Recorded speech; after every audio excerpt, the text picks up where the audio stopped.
Take me out to the ball game. And now, Twitch It Dolphin Media presents The Joys of Mudville, a look at the current state of baseball. Now here are your hosts, Scott McIntyre, Andy Tom Chesson, and James Christopher. Unfortunately, due to technical difficulties, we don't have a video portion of today's episode, which is really a big loss for you guys since you don't get to see me dressed as the world's biggest Detroit Tigers fan, Magnum P.I. But we at least have photos of us up there, and I've put a picture of me in the outfit. My film students are studying the show right now, and I thought it'd be fun to dress up as the character to really drive home the importance. But now to the Joys of Mudville with me, Scott, and Andy. And yes, we are back here on the Joys of Mudville, and there were no real joys of Mudville earlier yesterday. Guys, the first topic of the day, Scott and Andy joining us as usual. Dave Roberts pulling Kershaw after 7 innings of perfect baseball. There's been a lot of people who are angry, as we can imagine, and a couple people that are like, you know what, it's April and he's made of glass. Where do you guys come down on that? I mean, it's 80 pitches. It's Clayton Kershaw. It's not like he's a 21-year-old rookie who's never had the opportunity to throw before. And it's a perfect game. It's not a no-hitter, right? No-hitters are cool. Clayton Kershaw has one of those. There have been a limited number of perfect games thrown over the history of Major League Baseball, and this guy was 6 outs away from doing it again, and Dave Roberts gave him the hook. I don't get it, man. I don't understand it, and I don't know how Clayton Kershaw could have walked into that locker room and not just torn everything up and kicked over every garbage can he found. They have to use the garbage cans for hitting. Sorry. Andy, what about you, man? Like if it's Verlander, where are you? I mean, I can do it in the context of Clayton Kershaw, and I think that's part of the issue. I don't disagree with Scott. There have been 22 or 23, depending on which version of the records you want to look at, perfect games in Major League Baseball history. At the same time, Clayton Kershaw has not had an injury-free season in his career since like 2012, if I'm reading right. Yeah, he's not made 30 starts since 2015. So I mean, it's even, yeah. And you know, having said the age and his experience and everything, if they had said before the game, look, he's on an 80 pitch limit, that's what we're going to do because he's still in the week 4 of his spring training regimen, I think it'd be fine. And maybe that's what they said internally. From what I can tell, Kershaw at least has kept his mouth shut about being upset, if he is upset about it at all. So I wonder, with the context of it being specifically Clayton Kershaw, if it's a health issue, if it's we need you for the entire season, we want you to be healthy because at least in the regular season, you might be, if not one of the greatest left-handed pitchers in the history of baseball in the regular season, not so much in the playoffs, but that's a whole different conversation that we're not having today. But I think it's just, yeah, it would have been great for him to chase it. And it's really disheartening when he's getting pulled 6 outs away. But I think there's some context behind it. And honestly, when Jeff Passan comes down with outrage, I want to immediately go to the other side of that. So that's kind of where I am this morning. But is this a case of where, you know, he's not upset, Kershaw's not upset? To your point, I haven't seen anything where he's blown up about it. He actually, so now look, I don't know if to cut you off to give you the clarity. No. The press conference was fully in support of the decision, but I don't know. I mean, but Kershaw's also a good company guy and knows not to keep that stuff arguing to the media. So who knows how he feels? But as far as publicly, I completely agree with the decision. Yeah, and I'm just wondering if this is a case where you know other people are enraged over something that actually didn't bother the person that was involved. Yeah, maybe that's the case, and that seems to happen from time to time in our lives now. But I just, man, those opportunities are few and far between, and to completely, you know, have through no fault of your own to not have the opportunity to finish that out. He still would have finished under 100 pitches. I don't know. I don't know. What's 2 more innings? But maybe that's just me. Well, let me bring back the other question then, Andy. Like, if it is Verlander off TJ, what would you have thought? Would you have wanted him to stay in? I just want to win baseball games. And after the shit show that I watched yesterday, I don't really care who pitches when or where. I just want somebody to hit, somebody to score runs, somebody to do something correctly defensively, not dropping fly balls in the 10th inning or whatever the hell happened yesterday. I don't know. Just, I mean, look, that yeah, run probably scores, right? That was deep enough to score that run, probably. sure, but don't drop the ball. But Not if you're in a battle to keep your job as an outfielder when Jake Myers comes back. This isn't an Astro show. In the context of Verlander, I think coming off a Tommy John surgery, it's even more so of a you're on a pitch limit today. And I will say pitch limits by and large to me are stupid and irrelevant because the number is just it's 100 because that seems like a good number. yeah, right. It doesn't ultimately if you are a pitcher and your mechanics are sound, it doesn't really matter how many pitches you're throwing if it's between 80 and 110. That's not, there's no, when you start getting out of your mechanics, when you start throwing across your body and doing things that aren't correct, that's when you're in danger of hurting yourself. And that could happen at pitch 60. It could happen at pitch 120. Yeah. It doesn't really matter. But we like big round numbers, so we go 100 hundreds. That's what people can pitch now. That's a thing. The 100 pitch limit is the 10,000 steps of baseball stats. Yeah, it's completely. Let's take a giant average of the history of everything and go. This number makes sense. Go for it. There's so many factors that go into it too, guys. I mean, it's the weather conditions. Yeah, first of all, Andy, you make a great point. I don't remember seeing that many pitchers get pulled in the 7th, 8th, 9th inning because of injury. It's usually in the 2nd, the 3rd, or the 4th. Right. Because the mechanics are breaking down. Something's going wrong early, or something was already going wrong early. And it's not like, for the casual fan at home, it's not like these guys pick up a ball every 5 days and that's it. Right. They're still going to throw in between starts. They're still throwing the baseball in some form or fashion. And a lot of what matters is how stressed are you during the times that you're pitching. If you've got runners on base constantly and your muscles are tight just because that's a natural reaction, that it definitely has a tendency to lead to more injuries. But if you're throwing a perfect game, kind of safe to say you've had a pretty stress-free day. Yeah, I mean, that's the truth. And being at 80 pitches, 7 innings in, that's a little over 10 pitches an inning, which math from a guy. How about that? Hey. And it's not close to an abuse type situation. This isn't Kurt Dressendorfer throwing 150 pitches and coming back 2 days later and throwing 110. It's not that sort of thing. It's okay. He's on his 5th day of a regimen. He's going to throw tomorrow anyway, or the next day. It's okay.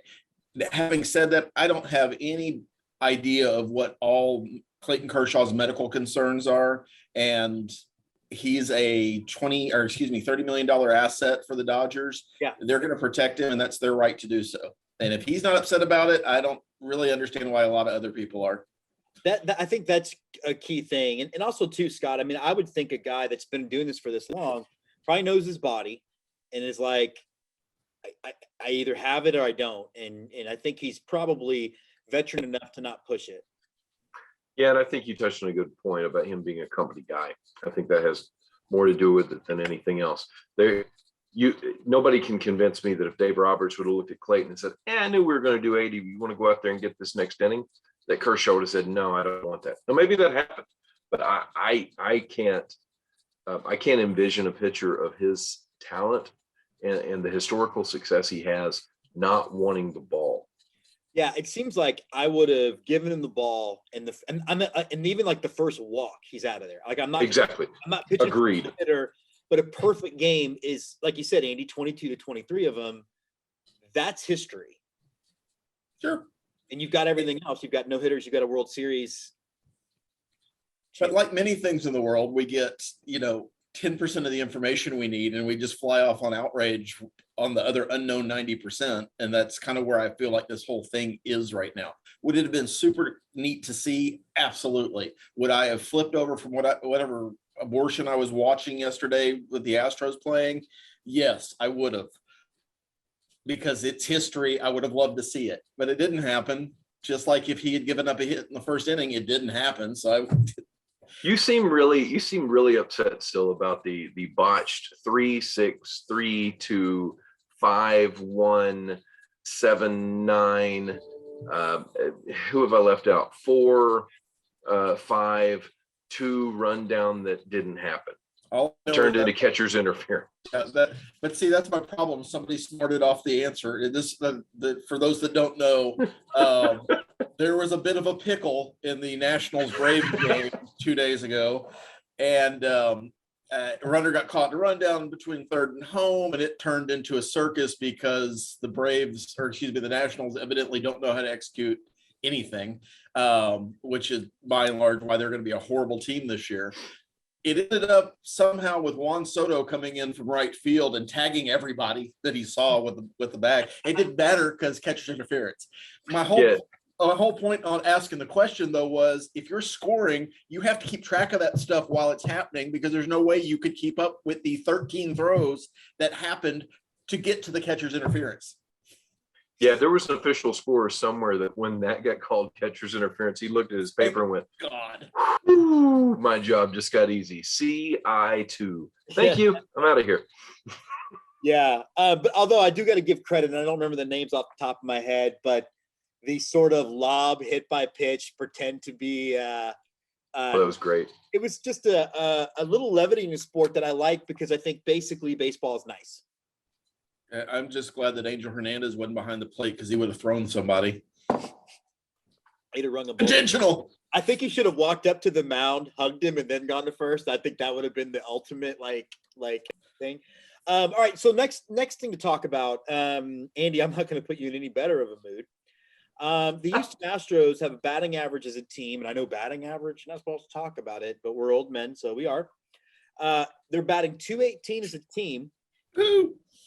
But that's good for 8th in the American League, and there are only 4 teams hitting over 250. So this isn't an Astros thing. Is this Andy, well, you can go first on this. Is this a spring training thing? Like, is it? Yes, 100%. It's the pitcher did not gain some great advantage between the end of last season and the beginning of this one. What is happening right now is we are in the 4th or 5th week, depending on how you want to count it, of spring training games. They just happen to be happening during the regular season. And so offenses, by and large, take a while to warm up and get in gear. You're going to have some outliers, of course, but it's been with the Cardinals as an outlier only playing 4 games because of rain, everybody's played between 5 and 7 games. This is small sample size. This is 100% small sample size.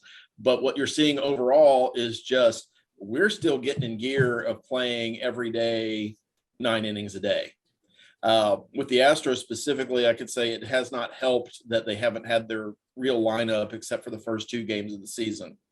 The first one, because Gurriel was out for 2 games.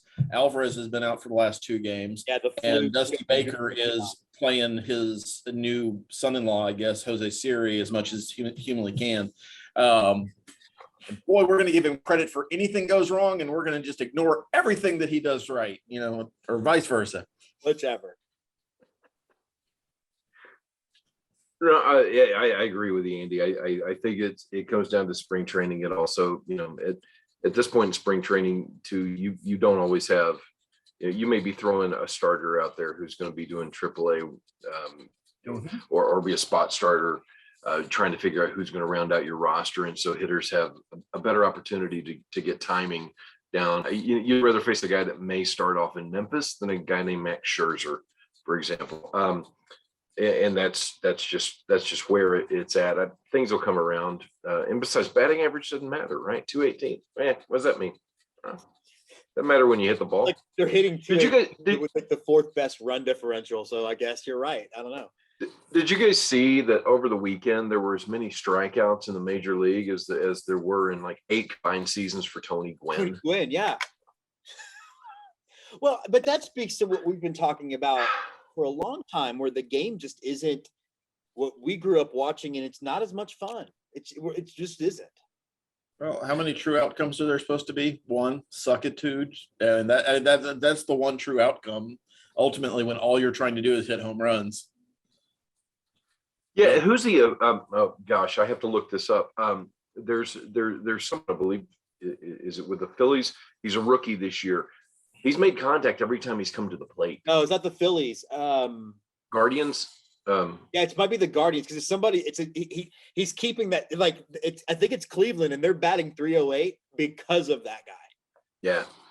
He's made contact, at least foul contact or something. I mean, and when I was reading that article, all I could think of was, what a throwback to 20, 25 years ago when people actually were concerned about making contact and putting the ball in play and making things happen. Whereas now I'm watching, a 3-2 count and Nolan Arenado's fouled 2 off. And then the next pitch is a questionable pitch and he drives it 400 feet over the left field wall, which I'm like, yeah, that's what I was always taught. None of this choke up and put it in place, swing for the fence, baby. 3-2 count, go for it.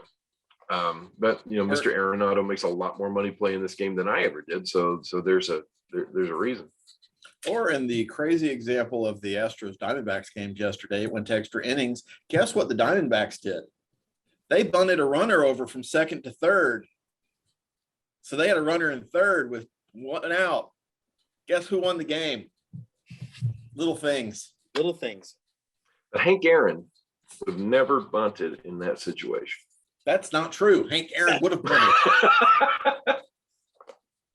It's funny because, and again, not an Astros show, but you talk about his son-in-law, Jose Siri. I actually think that Dusty wants to play old school National League baseball and he wants fast guys that he can move around. And I don't hate him for that.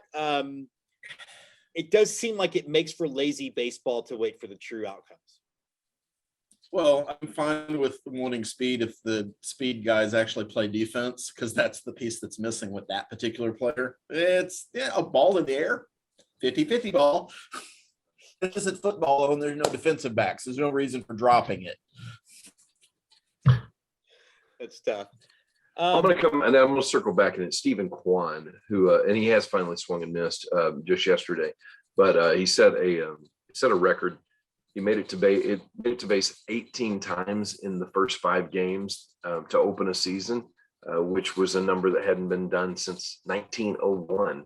So I'm sure you guys will be trading for him anytime now, because that's a Dusty type of player. What's his spin rate? His spin rate? And does he play linebacker? Yeah, he can. I'm sure he can. I mean, he's. You know what? Stephen Kwan is the kind of thing that brings people back to Major League Baseball, because that's a fun story. I don't care if you don't hear from him the rest of the season. This is somebody who's keeping the Cleveland fans interested for the first 2 weeks of the season, in a season that's probably going to be great for them. I really hope the guard. But you're going to have a story like that. And baseball should have more stories. Stephen Kwan, honestly, if you had a real Major League Baseball network that was really covering the game and not just a few teams, he's a guy that you should, in 18 plate appearances in a row. This is fantastic. Why don't we have a counter on the screen? Yeah. Oh, because we don't have to market our own damn game. We're just going to have a page dedicated to home runs. Matter of fact, we're going to have a 30-minute segment dedicated to home runs, because that's all that we care about. That's all we can really describe, because the people in the booth don't know what they're talking about half the time. Why aren't you cutting to that guy's at-bats every time? Is he going to switch this time? Yeah, exactly. Yeah. They saw should. 116 major league pitches before he swung and missed. Wow. I mean, that's impressive if you see 116 little league pitches and don't swing and miss. Ask my daughter who's not coaching T-ball how easy it is to do. No, I think those are the great stories. Those are the fun things. I completely agree with you guys.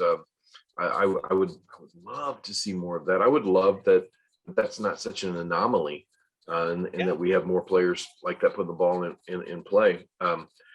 With that said, I also watched Albert Pujols hit one over the left field wall the other day for his first home run as a Cardinal in over a decade. That was kind of fun too. So, But there's nothing with the home run.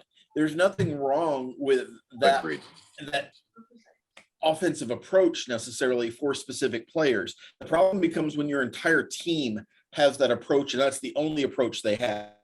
And if you want a great example of that, let's look at last year's Yankees, who were supposed to be world champions. Yeah, I mean, that's All exactly. they did. And you watch Yankees Twitter and listen to their fans. All these guys do is hit home runs and strike out. And unfortunately, they don't always hit home runs. So what's the alternative? And it became really boring, and their fans got really disenfranchised with it, to the point that, other than Aaron Judge, they're willing to deal the entire team. And again, due to technical difficulties, we lost the internet connection with Andy as he was finishing up his point, but I think he's exactly right that Yankees fans are upset with true outcome baseball when it comes to their team, because it seems like it alludes to you the most important outcome, which is a championship.